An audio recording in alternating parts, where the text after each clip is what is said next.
102 নম্বর আয়াতের ভিতরে আল্লাহ পাক বলেছেন ইসমাঈল আলাইহিস সালাম যখন বাবার সাথে বয়স চলার উপযোগী হয়েছে, তাফসীরের ভিতরে লেখেন বয়স 9, 10, 11 এরকম যখন হয়েছে, আল্লাহ রাব্বুল আলামিন ইব্রাহিম আলাইহিস সালামকে রাতের বেলায় 3 রাতে লাগাতার 3 বার স্বপ্নে দেখাইছেন।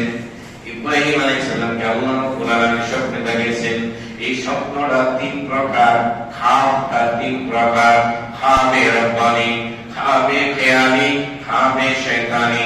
খাবে রব্বানি হইল আল্লাহর পক্ষ থেকে কোনো স্বপ্ন দেখায়, কোনো বুজুর্গরে আল্লাহ আলামিন দিনদার নামাজে নবীকে আল্লাহর পক্ষ থেকে খাব দেখানো হয়, স্বপ্ন দেখানো হয়। নবীদের স্বপ্ন ওহীর মতো, নবীদের স্বপ্ন 100% বাস্তব। নবীকে শয়তান ধোঁকা দিয়ে গুনার কাজ করাইতে পারে না। নবীকে স্পেশাল ফেরেশতা দিয়ে গার্ড দিয়ে গুনাহ থেকে বাঁচায় রাখার দায়িত্ব আল্লাহ পাক নিয়ে নবীকে নবুয়তের দায়িত্ব দেন। এর প্রথম নম্বর খাব যেটা আল্লাহ পাকের পক্ষ থেকে দেখানো হয়। সূরা নূর কোরআনের ভিতরে লেখেন যে ইব্রাহিম আলাইহিস সালাম এই খাবটা দেখাইছেন, স্বপ্নটা দেখাইছেন। এই 3 প্রকার খাবের ভিতরে প্রথম নম্বর প্রকার খাবে রব্বানি, মানে আল্লাহর পক্ষ থেকে স্বপ্নটা দেখাইছে। কি স্বপ্ন দেখাইছে? ইব্রাহিম আলাইহিস সালামকে আল্লাহ বলেন ইন্নী আরা, নিশ্চয় আমি দেখতেছি, ফিল মানাম, ঘুমের মধ্যে, নাম মানে ঘুম, এর মানে স্বপ্নের মধ্যে, আন্নী আসবাহুকা ফানজুর মাযা তারা, হে ইসমাঈল আমি তোমাকে আসবাহুকা জবাই করতেছি, এটা স্বপ্নে দেখতেছি। এক রাত দেখছেন, ইব্রাহিম আলাইহিস সালাম বলেন নাই। দ্বিতীয় রাতে দেখছেন, এরপরে বলেন নাই। তৃতীয় রাতে যখন একই স্বপ্নে দেখেন, ইসমাঈল আলাইহিস সালাম 9 থেকে 12 বছর এমন বয়স উপনীত হয়েছে। ইসমাঈল আলাইহিস সালামকে ডাকতে বলছেন, হে সন্তান, হে আমার বৎস। ইব্রাহিম আলাইহিস সালামের কথাটা আল্লাহ কেমনি পছন্দ করছেন, এই জন্য কোরআনের বিষয়ে উঠে গেছে। ইব্রাহিম আলাইহিস সালাম বলেন ওয়া ইয়া আবাতি ফাআল মা তু'মার সাতাজিদুনি ইনশাআল্লাহু মিনাস সাবিরিন। ইব্রাহিম আলাইহিস সালাম সন্তানটাকে যখন বললেন ইয়া বুনাইয়া, হে আমার সন্তান, ইন্নী আরা, আমি স্বপ্নে দেখতেছি, আন্নী আসবাহুকা ফানজুর মাযা তারা, আমি তোমাকে জবাই করতেছি, এই ব্যাপারে তোমার রায় কি, সিদ্ধান্ত কি? সন্তান ইসমাঈল আলাইহিস সালাম ডাকে কয় ওয়া ইয়া আবাতি ফাআল মা তু'মার সাতাজিদুনি ইনশাআল্লাহু মিনাস সাবিরিন। হে আম্মা, আপনি যেটা স্বপ্নে দেখেছেন এটি আপনি বাস্তবায়িত করেন, ইনশাআল্লাহ আপনি আমাকে ধৈর্যশীলদের সাথেই পাবেন। কেমন সন্তান! 96 বছর মতান্তরে, 86 বছর মতান্তরে, 101 বছর, এত বছর পর্যন্ত সন্তান হয় না। এইমাত্র দোয়া করলেন রব্বি হাবলি মিনাস সালিহিন, হে আল্লাহ নেককার সন্তান দান করেন। আল্লাহ বলেন ফাবাশশারনাহু বিগুলামিন হালিম, আমি একটা ধৈর্যশীল সন্তান তোমাকে আমি আল্লাহ দান করলাম। সন্তান হইল একটা পরীক্ষা। অনেক বছর পরে বৃদ্ধ বয়সে হাজেরা করে সন্তান হয়েছে। আল্লাহ রাব্বুল আলামিন আবার পরীক্ষা শুরু করেছে। স্বপ্নের মধ্যে 3 বার দেখাই দিয়েছে ইসমাঈল আলাইহিস সালামকে আমার রাস্তায় জবাই করে কুরবানি করে দাও। অনেক ছেলে পেলে থাকলে তাহলে একজনকে কুরবানি করতে বললে হয়তো মনটা সান্ত্বনা দেওয়া যায়, আর 9 জন ছেলে আছে, একজন কুরবানি করে দেন। কিন্তু এমনি বয়স্ক হয়ে গেছে, বাচ্চা হয় না, যার একজন বয়স্ক অবস্থায় বাচ্চা হয়েছে, এইটা আবার কুরবানি করতে বলেন। পরীক্ষার উপর পরীক্ষা, পরীক্ষার উপর পরীক্ষা। আবার মনে করলেন যে ছেলে কি 9 থেকে 12 বছরের বয়স হয়ে গেছে, ছেলে কি রাজি হবে কিনা।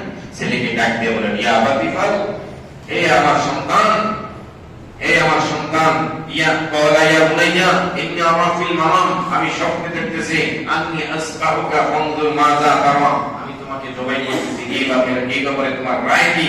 ক্বালা ইয়া আবাতি ফাল, সন্তান বলতে হে আব্বা ইফআল, আপনি করেন, মা তু'মার, দিন আপনার উপর আল্লাহ আদেশ করবেন, সাতাজিদুনি ইনশাআল্লাহু মিনাস সাবিরিন, অবশ্যই অচিরেই আমাকে আপনি ধৈর্যশীলদের সাথে পাবেন। ছেলেটাকে যখন বলল ইসমাঈল আলাইহিস সালাম বলেন আব্বা জান, আপনি যেহেতু 3 রাতে স্বপ্নে দেখেছেন আমাকে জবাই করতেছেন আল্লাহর পক্ষ থেকে, আমি রাজি আছি, আপনি আমাকে জবাই করার জন্য রেডি হয়ে যান। তাফসীরের কিতাব লেখেন, ইতিহাসের কিতাবের মধ্যে লেখেন, শুনি একটা ধারণ করেন, মা হাজেরাকে, ইসমাইলের মা হাজেরাকে, ইব্রাহিমের বিবি হাজেরাকে বলেন, ইসমাইলকে সাজিয়ে গুজিয়ে দাও, আতর গোলাপ সুরমা দিয়ে নতুন জামা দাও, আমি ইসমাইলকে নিয়ে দাওয়াতে যাব। সেটা ছিল আল্লাহ পাকের পক্ষ থেকে দাওয়াত, এর মানে কুরবানি করা। ইসমাইল আলাইহিস সালাম সেজে গুজে ইব্রাহিম আলাইহিস সালামের সাথে দাওয়াত খাওয়ার জন্য আল্লাহ পাকের ইনভাইটে রওনা হয়ে গেছে। মক্কার মিনা বাজার দেখা যায়। ওই মিনা বাজারে যখন এসেছে, ইবলিস শয়তান পিছন দিয়ে ডাক দেখো, ইসমাইল তুমি কি জানো নি তোমার পিতা তোমাকে জবাই করবে, দাওয়াত পথ কিছু না জবাই করবে। ইসমাইল আলাইহিস সালাম বলেন, দুরূহ শয়তান, বাবা কি কখনো সন্তানকে জবাই করতে পারে? আর যদি জবাই করে আল্লাহর হুকুমে তাতে আমি রাজি আছি। এই বলে 7টা কঙ্কন মাটি থেকে ঢুকাইয়া ইবলিসের দিকে নিক্ষেপ করে দিয়েছে। ইবলিস শুরু হয়ে গেছে প্রধান করে তিনবার ধোঁকা দিয়েছে, তিনবার 3/21টা পাথর দিয়ে দিলা মারা। ইবলিস শয়তানকে ইসমাইল আলাইহিস সালাম দূর বলে দূর করে দিয়েছে।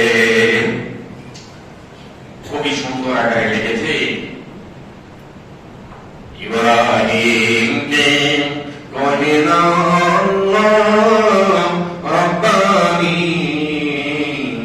আমার রাস্তায় ইসমাইল করো কুরবানি, আমার রাস্তায় ইসমাইল করো কুরবানি। ইব্রাহিমে দেখা কোকে পুত্র সন্তানি জবাই করতেন বলেন রব্বানি, জবাই করতেন বলেন রব্বানি। এটি কোরআনের আয়াতের অর্থটা। এই সন্তান, আমাকে আল্লাহ তোমাকে জবাই করার কথা বলছে, তুমি কি বলো? সন্তান বলছে, আপনি ইনশাআল্লাহ আপনি আল্লাহর হুকুম পালন করুন, আমি রাজি আছি। ইসমাইল আলাইহিস সালাম বলেন, শিকাছি ওহে আব্বা জানেননি, শিকাছি ওহে আব্বা জানেননি, তবে মায়ের জন্যে কান্দে আমার প্রাণকানি। কারণ আব্বাজান, আপনি তো সফরে ছিলেন, সামদেশে সিরিয়ার ব্যবসা সফরে গেলেন। আমি তো সবসময় মায়ের লালন পালনে বড় হয়েছি, আর মায়ের বয়স্ক অবস্থায় আমি যে বাচ্চা হয়েছি, আমার জন্য মায়ের জন্য বেশি দরদ হইতেছে। তবে আমার আম্মার কাছে এভাবে খবরটা পৌঁছে, এই যে আমার গায়ের জামা নেই, যখন জবাই করবে, সামনে 100, 2, 3 নং আয়াতের মধ্যে আসছে যে আমাকে যখন জবাই করবেন, আমার জামা কাপড়কে আগে খুলে নিয়ে আমার আম্মার কাছে দিয়ে বলবেন যে তোমার ইসমাইল মেহমান হয়ে আল্লাহর কাছে চলে গেছে, আল্লাহর মেজবান মেহমান হয়ে আল্লাহর কাছে চলে গেছে, এই জামা কাপড় দিয়ে গেছে। ইয়াকুব আলাইহিস সালাম যখন ঈসা আলাইহিস সালাম রে তোর ভাই কুকুরের মধ্যে ফালাই দিয়েছে, ওই জামা কাপড় কিন্তু মাছের রক্ত বা কুকুরের রক্ত মিশিয়ে ইয়াকুব আলাইহিস সালামের কাছে নিয়ে দিয়া বাকি সব দর্শকরা বলছে ঈসা আলাইহিস সালামের বাকি খেয়ে ফেলেছে। বাঘের সাথে টানাটানি করতে দেখে এই ইসুফের জামাগুলো ছিঁড়ে গেছে, রক্ত পড়ে গেছে। ইয়াকুব আলাইহিস সালাম ছিল অন্ধ, এই জামা কাপড়টা নাকে মুখে লাগাইয়া ইয়াকুব আলাইহিস সালাম নিজের সন্তানের গায়ের গন্ধটা পাইয়ে নিজেকে আত্মতৃপ্তি বলতেছে, ও আমার সন্তানেরা, আমার ইসুফের গায়ের গন্ধ, ইসুফের গায়ের জামা থেকে বলতেছে, এটা আমার কাছে তৃপ্তি লাগতেছে। তবে আমার একটু সন্দেহ হইতেছে, এই যে রক্তগুলো লাগা হয়েছে, এটা আমার ইসুফের রক্ত নয়, অন্য কিছু রক্ত হবে। দেখবেন পিতা মাতা নিজের সন্তানের গায়ের জামাটা বা নিজের সন্তানের গায়ের গন্ধটা পাইলে বলতে পারে আমার সন্তান। কারণ সবসময় দুধ খেয়েছে, পাশে ছিল। ইসমাইল আলাইহিস সালাম বলছে, আব্বাজান আমার এই গায়ের জামাটা নিয়ে আমার আম্মা হাজেরার কাছে দিয়ে, আমার জামাটা পাইয়ে আমার মা আমাকে সান্ত্বনা দিয়ে আমার স্মৃতিটা থাকবে যে আমার ছেলের জামাটা আছে, আমার ছেলে আল্লাহর কাছে মেহমান হয়ে চলে গেছে। আমার বন্ধু, আমার যেমন পিতা এমন সন্তান আল্লাহ রাব্বুল আলামিন দান করেছেন। এইবার আল্লাহ রাব্বুল আলামিনের আদেশে ইব্রাহিম আলাইহিস সালাম ইসমাঈল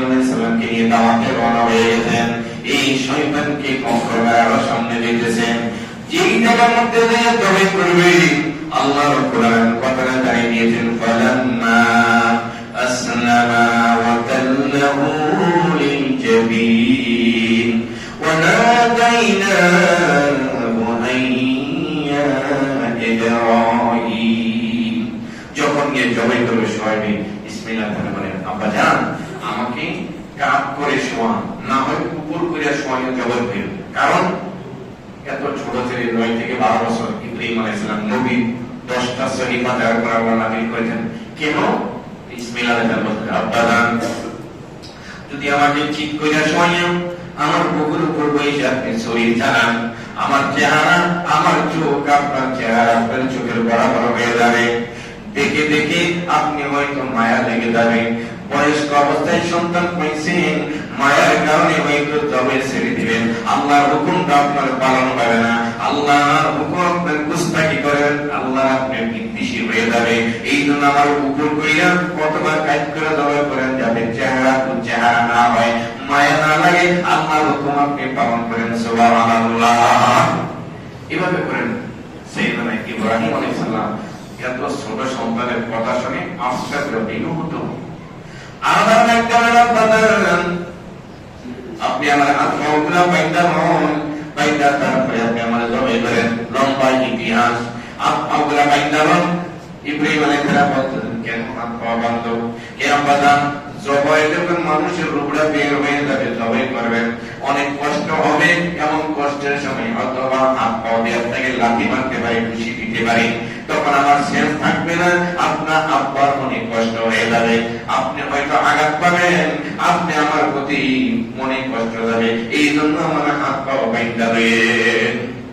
এভাবে ইসমাঈল আলাইহিস সালাম বাবাকে মানে আদেশ বা উপদেশ দিচ্ছেন, অনুরোধ করতেছেন। ঠিকই হাত পা বাঁধলো, উপর করে শোয়াইলো, কাপ করে শোয়াইলো, শোয়ানোর পরে সেই ছুরি বের করলো, বের করার পরে জবাই করবে। আল্লাহ রাব্বুল আলামিন বলেন এটা তো একটা মহান পরীক্ষা ছিল, আমি ইসমাঈলকে জবাই করার হুকুম ছিল না, এটা পরীক্ষা ছিল। ওয়ানাদাইনাহু আইয়া ইব্রাহিম, আসমান থেকে নেদা দিল, আওয়াজ দিল, কে? জিবরাইল আলাইহিস সালাম। যেই মাত্র ছুরি চালাবেন, তাফসীরের কিতাবে ইতিহাসের কিতাবে এটাও লেখেন ছুরি চালাচ্ছেন কিন্তু ছুরি কাটতেছে না, এত ধারালো ছুরি। ইব্রাহিম আলাইহিস সালাম রাগ কইরা বিরক্ত হয়ে ছুরিটাকে ছিটকে ফেলে গেছে। ছিটকে ফেলে দেওয়ার পরে ছুরিটা দিয়ে শক্ত একটা মরুভূমি পাথরের উপর পড়ছে, পাথরটা দুই টুকরো হয়ে গেছে, এত ধারালো, এত মানে কোয়ে তোলা ছুরি দিবে। ইসমাঈল আলাইহিস সালামের ঘাড়ের চামড়া কাটতেছে না। যখন এভাবে জবাই করতেছেন, জিবরাইল আলাইহিস সালামকে আল্লাহ পাঠাইয়া বলেন জিবরাইল জান্নাত থেকে দুম্বা নিয়ে যাও, ইসমাঈল আলাইহিস সালামের জায়গায় দুম্বা সরাইয়া ইসমাঈল আলাইহিস সালামকে বাঁচাইয়া দাও। এটা আমি পরীক্ষা করার জন্য পিতা পুত্রকে দিয়েছিলাম, পরীক্ষায় জিতে ফাইট পেয়ে গেছে, পুত্র রাজি হইয়া শুয়ে গেছে, বাবা জবাই করতেছে। ইসমাঈল ইব্রাহিম আলাইহিস সালামকে আমি কবুল করেছি, সেই ইসমাঈল আলাইহিস সালামের বংশ ধরে আমাদের নবীকে আল্লাহ পাঠিয়েছে। জোরে বলি সুবহানাল্লাহ। আয়াতটা কিভাবে? وَنَادَيْنَاهُ أَن يَا إِبْرَاهِيمُ قَدْ صَدَّقْتَ الرُّؤْيَا إِنَّا كَذَلِكَ نَجْزِي الْمُحْسِنِينَ। তুমি সত্যই বলেছ, তোমার স্বপ্ন তুমি বাস্তবায়িত করেছ, এটা ছিল মহান মুহসিনদের সাজা। ইন্না হাযা লাহুয়াল বালাগুল মুবিন, এটা ছিল তোমার জন্য একটা মহান পরীক্ষা। ইব্রাহিম ইসমাঈল আলাইহিস সালামকে পরীক্ষা করার উদ্দেশ্য ছিল, তোমাকে পরীক্ষা করার উদ্দেশ্য ছিল। পরীক্ষায় তোমরা জিপিএ 5 পাইছো। জিবরাইল আলাইহিস সালামকে দুম্বা পাঠিয়ে দিয়া আসমান থেকে জিবরাইলকে বলছে, জিবরাইল তুমি যেতে যেতে হয়তোবা ইসমাঈল জবাই হয়ে যাবে, তুমি আসমান থেকে আওয়াজ দাও, আল্লাহু আকবার, আল্লাহু আকবার, আল্লাহ মহান। যেই জায়গার মধ্যে জবাই করবে ওই জায়গার মধ্যে কোনো মানুষ নাই, কোনো আওয়াজ নাই, কোলাহল মুক্ত। যেই মাত্র জিবরাইল আলাইহিস সালাম আসমানে থেকে আল্লাহু আকবার, আল্লাহু আকবার, ইসমাঈল আলাইহিস সালাম ইব্রাহিম আলাইহিস সালাম কইতেন আমরা আওয়াজ দিতেছি কি? এখানে তো আওয়াজ হবে না, জবাই কার্যটা বন্ধ করে দেন, এদিক ওদিক তাকিয়ে আল্লাহু আকবার, আল্লাহু আকবার কি বলতেছে? আসমান থেকে জিবরাইল আলাইহিস সালাম বলতেছেন, জিবরাইলের আওয়াজটা ইব্রাহিম আলাইহিস সালামের কান পর্যন্ত আল্লাহ পৌঁছে দিতে। জোরে বলি সুবহানাল্লাহ। আমরা যে তাকবীরে তাশরিক করি 23 ওয়াক্ত নামাজের ভিতরে প্রত্যেক মহিলা পুরুষ একবার করে পড়া ওয়াজিব। এটা আগামী এই শনিবার রবিবার ফজর নামাজ থেকে নিয়ে ঈদের পরে একেবারে 23 ওয়াক্ত রবি সোম মঙ্গল বুধ বৃহস্পতিবার ফজর পর্যন্ত মোট 23 ওয়াক্ত নামাজের ফরজ নামাজের সালাম করার পরে এই তাকবীরে তাশরিকটা আল্লাহ এত পছন্দ করতেন। এই তাকবীরে তাশরিকের মধ্যে 3 শ্রেণীর কথা রয়েছে। ফেরেশতা জিবরাইলের কথা, ইব্রাহিম আলাইহিস সালামের কথা, ইসমাঈল আলাইহিস সালামের কথা। এই তিন লোকের কথাই তাকবীরে তাশরিক। যেই মাত্র ইব্রাহিম আলাইহিস সালাম আসমানে বলতেছেন আল্লাহু আকবার আল্লাহু আকবার, এই আওয়াজ শুনে ইব্রাহিম আলাইহিস সালাম জবের কাজ বন্ধ দিয়ে কয় আল্লাহু আকবার আল্লাহু আকবার, যখন শুনতে পায় লা ইলাহা ইল্লাল্লাহু আল্লাহু আকবার। এটা ইব্রাহিম আলাইহিস সালাম, আল্লাহ ছাড়া কোনো মাবুদ নাই, আল্লাহই মহান। এখানে কোন জনমানবহীন জায়গার মধ্যে কি আওয়াজ দিল? ইব্রাহিমের কথা শুনে ইব্রাহিম আলাইহিস সালাম বলল লা ইলাহা ইল্লাল্লাহু আল্লাহু আকবার। ইসমাঈল আলাইহিস সালাম ছুরির নিচে শোয়া। ইসমাঈল আলাইহিস সালাম আব্বাই কার সাথে কথা বলতেছে, কার কথার জবাব দিতেছে? ওখান থেকে ইব্রাহিমের কথা শুনছেন ইব্রাহিমের আওয়াজ শুনতেছেন, শোয়া থেকে জবাইয়ের নিচে ছুরির নিচে ইসমাঈল আল্লাহু আকবার ওয়ালিল্লাহিল হামদ। আল্লাহই মহান, সকল প্রশংসা আল্লাহর জন্য। আব্বা জানতেন কার সাথে কথা বলছেন? আল্লাহর সাথে কথা বলছেন। তো জিবরাইলের কথা মানে আল্লাহর কথা, আল্লাহর সাথে জিবরাইলের মাধ্যমে আব্বা জান ইব্রাহিম কথা বলতেছেন আল্লাহু আকবার, আল্লাহ মহান, ওয়ালিল্লাহিল হামদ, সমস্ত প্রশংসা আল্লাহর জন্য। জোরে বলি সুবহানাল্লাহ। এই ইব্রাহিমের এই কথাটা, ইসমাঈলের এই কথাটা, ফেরেশতা জিবরাইলের কথাটা আল্লাহ এত পছন্দ করতেন। ইসমাঈল আলাইহিস সালাম ইব্রাহিম আলাইহিস সালাম চলে গেছে 4500 5000 বছর আগে, কিন্তু তিনাদের তিনজনের কথাটা স্মৃতিচারণের জন্য উম্মতে মুহাম্মাদের উপর ওয়াজিব করে দিয়েছে। প্রতি বছর কিয়ামতের ইসরাফিল বাসী বুধবার পর্যন্ত, প্রতি বছর জিলহজ মাসের 9 তারিখ থেকে নিয়ে 13 তারিখ আসর পর্যন্ত 5 দিনে মোট 23 ওয়াক্ত নামাজে তোমরা ইব্রাহিমের কথাটা স্মরণ কইরো, ইসমাঈলের কথাটা স্মরণ কইরো, জিবরাইলের কথাটা স্মরণ কইরো। আগামী রবিবারে ফজর থেকে নিয়ে আপনারা আমরা সকলে প্রত্যেক ফরজ নামাজের পরে বলবো আল্লাহু আকবার আল্লাহু আকবার, লা ইলাহা ইল্লাল্লাহু আল্লাহু আকবার, আল্লাহু আকবার ওয়ালিল্লাহিল হামদ। একবার পড়বেন, সকলে পড়বেন। ওয়াজিবরা বাসায় বাড়িতে বলে দেবেন, বাসায় বাড়িতে না পড়লে কিন্তু আপনারা গুনাহগার হবেন। কারণ মহিলারা এই ভাষাটা অনেকে হয়তো জানে না। আপনাদেরকে আমি জানাই দিলে এই জন্য বাসায় বাড়িতে বলে ফেলবেন। ফজর নামাজ থেকে নিয়ে রবিবারের ফজর থেকে নিয়ে শুরু করবে। প্রত্যেক ফরজ নামাজের সালাম ফিরানোর পরে আল্লাহু আকবার আল্লাহু আকবার, লা ইলাহা ইল্লাল্লাহু আল্লাহু আকবার, আল্লাহু আকবার ওয়ালিল্লাহিল হামদ। যাদের মুখস্থ নেই অবশ্যই মুখস্থ করে নিয়ে নেবেন।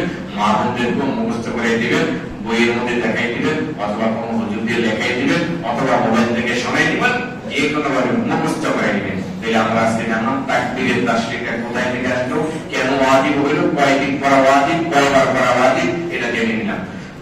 এভাবে ইসমাঈল আলাইহিস সালাম জবাই হইল না। ইসমাঈল আলাইহিস সালামের জায়গায় দুম্বাটা শোয়াই দিয়ে ইব্রাহিম আলাইহিস সালাম দুম্বা জবাই করে দিলেন। এর পরক্ষণ থেকে এসেছে পশুর জবাই দিয়ে সন্তান জবাই দেওয়ার কথা সওয়াব পেয়ে যাবে। সুবহানাল্লাহ। তাহলে ইব্রাহিম আলাইহিস সালাম বিশাল পরীক্ষা দিয়েছিলেন, ইসমাঈল আলাইহিস সালাম পরীক্ষায় পাস করছিলেন। এইটা আল্লাহ বলেছেন ইন্না হাদা, নিশ্চয়ই এইটা লাহুয়াল বালাগুল মুবিন, আমাদের স্পষ্ট প্রকাশ্য পরীক্ষা ছিল। আর পরীক্ষায় আমরা পাস করেছো।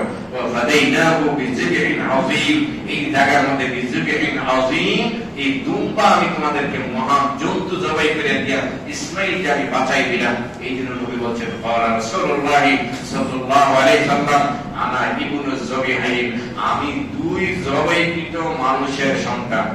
উদ্দেশ্য হলো এক হলেন ইসমাঈল আলাইহিস সালাম, আর একটা হলো আব্দুল্লাহ। দুজনকে জবাই করার জন্য সিদ্ধান্ত হয়েছিল।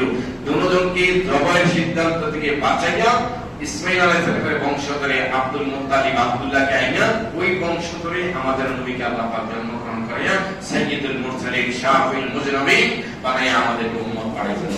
সুবহানাল্লাহ।